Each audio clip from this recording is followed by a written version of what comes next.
What's going on, guys? Welcome back to Fat and Tactical. We're out here at the range today, and I had the idea of how safe are motorcycle helmets.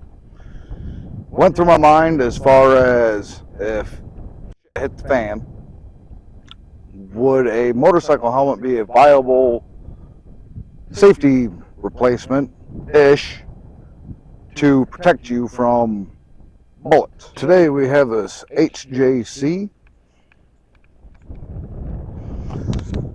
and it is a CS12.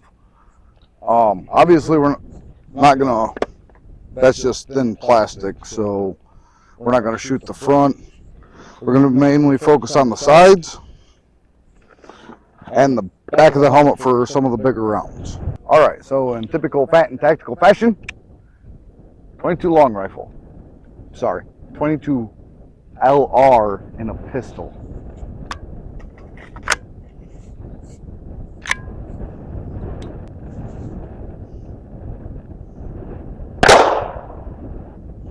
We hit right there in the temple.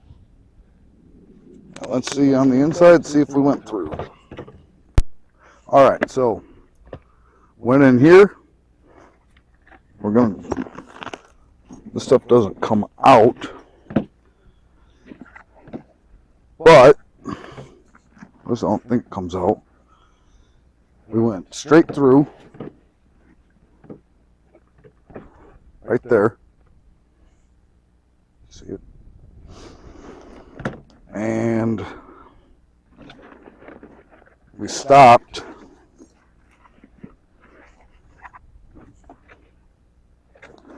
on the other side, right there. We're just going to keep blasting because it doesn't stop at 22, so let's see what 9mm does. Next up, we got the Canik TP9 Elite Combat. I'm shooting full metal jackets. And this is topped with a Vortex Viper red dot. Ha. See if I can find my dot. There it is. Let's go right there. Woo! I took some chunks out of it. So we know it went through, so there's the entrance. And there's the exit. And there's where the 22 came out.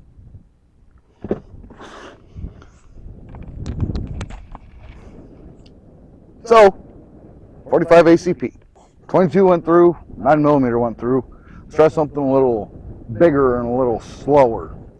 We got the 1911 230 grain FMJs. World War II champion. 2 World Wars. Haha.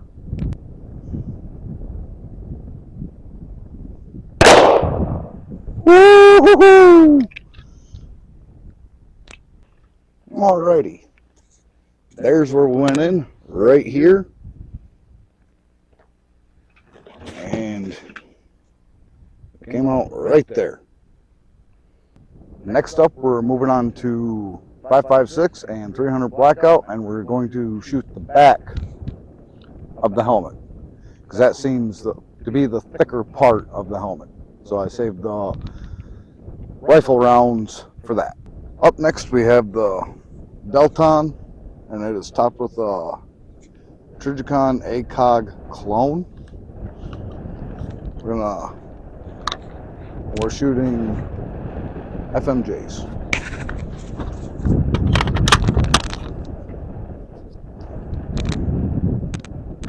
Ha. Alright, so we're gonna go for, well, let's go center mass.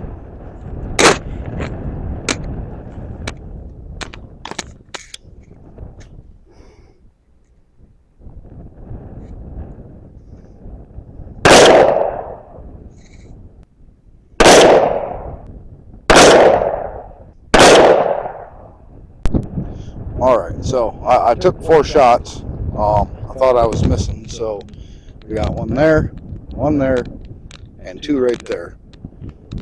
And we just decided to blow all the way through it, as I suspected.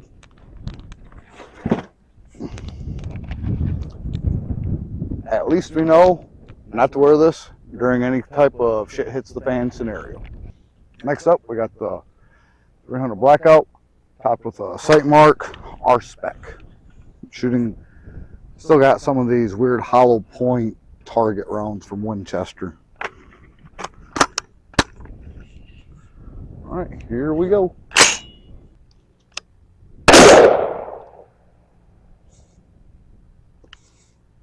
Let's go a couple more.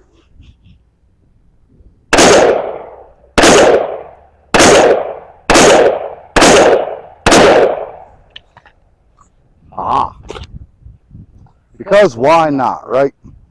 Yeah, we did some damage to it. Oh yeah, we completely tore up the front of this helmet. It's no more. How bad did we? Oh, the visor still works. How are we looking on the inside? Woo! You know, I thought something that was going to protect your McNugget from 120-mile-an-hour crash on concrete would have been a little more viable. Let's move up to 308. All right, last but not least, we got the mighty old 308 full metal jackets. Now, I have to send this out, so it's not going to be in the next, I don't know how many videos, because I'm having issues with the chambering. But full metal jacket, 150 grain.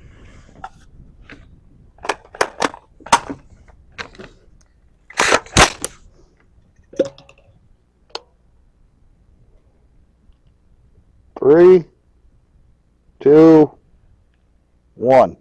I think I hit it. Oh yeah, I hit it.